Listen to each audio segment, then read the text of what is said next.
So today I decided to keep things fairly simple, and I decided to call this Seeking Worship, Finding Joy. Now, one of the things I missed this year in particular was spending a month camping on a field near the coast. You know, being far away from city lights means that you can enjoy the deep, dark nights and those clear summer skies that reveal things like satellites that constantly speed over our heads, incoming meteorites that burn up so brightly in the atmosphere that we call them shooting stars, and of course the majesty of the stars and planets themselves. Now, the Bible says a fair number of things about stars, and if you just put that into Google, you'll come up with well over 100 verses that talk about the heavens and stars and all that kind of thing. But Psalm 19 starts off with these words: "The heavens proclaim the glory of God. The skies display his craftsmanship. Day after day they continue to speak. Night after night they make him known. They speak without a sound or word. Their voice is never heard, yet their message has gone throughout the earth, and their words to all the world." Stars are one of God's enduring evidences for his presence, a testament to his faithfulness, and an advert for his availability. They're meant to get our attention and to instill in us awe and wonder.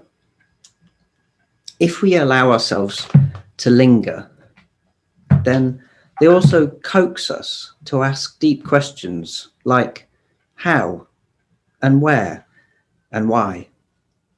Now, back in those days leading up to Jesus' birth, these how, where and why questions were exactly those on the minds of some astrologers or astronomers, depending on what you think, probably a bit of both.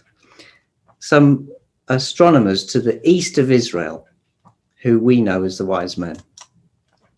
They'd got their books and they knew how to read them, but even better, they actually acted on what they learned and even left home because of it.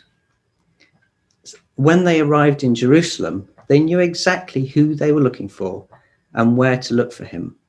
So I'm guessing they were probably a little bit shaken when Herod, the present king, didn't know where the new king was. But just consider how they asked about where Jesus was in Matthew 2:2. It's recorded that they said, "Where is the newborn King of the Jews? We saw his star as it rose, and we have come to worship him." The reason for their search wasn't to strike a political bargain or to seek peace, but to worship a baby. Now, soon after, they got their answer, didn't they, to the where, and they took their next step towards Bethlehem. And you know what? God confirmed their faith as the miraculous star moved to shine over where the eternal King, our eternal King, lay. Now, when they arrived at Bethlehem, I wonder if they did another double take as they encountered a king in a humble home with lowly parents. But they didn't falter, did they, in their resolve? And Matthew 2:10 says, "When they saw the star, they were filled with joy." They were filled with joy. Again, they trusted in what they had been shown by the guiding star because they knew who it was foretelling, who it was leading them to. And it was him that was the source of their joy, the true source of their joy. Although I suspect nearing the end of their journey was also a pretty good relief for them, because I suspect it had taken them a long, long time.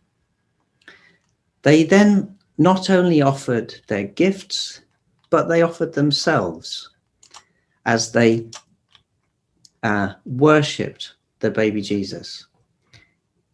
He only was the why of their journey all along and the reason for their joy. And I think it's wonderful how even before they physically entered into the house and saw Jesus, they were filled with joy. That's what the Bible says. But doesn't that teach us something about faith and about prayer? Now, perhaps you already know that December 21st is the winter solstice, the shortest day of the year for us. And today in 2020, it's the day when another light show takes center stage, the once in an 800-year event when Jupiter and Saturn look really close together in the sky. It's an event which again offers us an opportunity to look up, clouds permitting, and consider greater things than we may do by simply keeping our head down and getting on with Christmas. It's quite something to think that those wise men figured out the why so many years ago, and all without Google. Their faith was set alight and they became determined to seek worship. They set out on a journey into the unknown, and their persistence was rewarded with joy. So this coming season, let's follow the wise men and get the order right. Don't seek happiness this coming week. Seek to worship the King, and the joy will follow.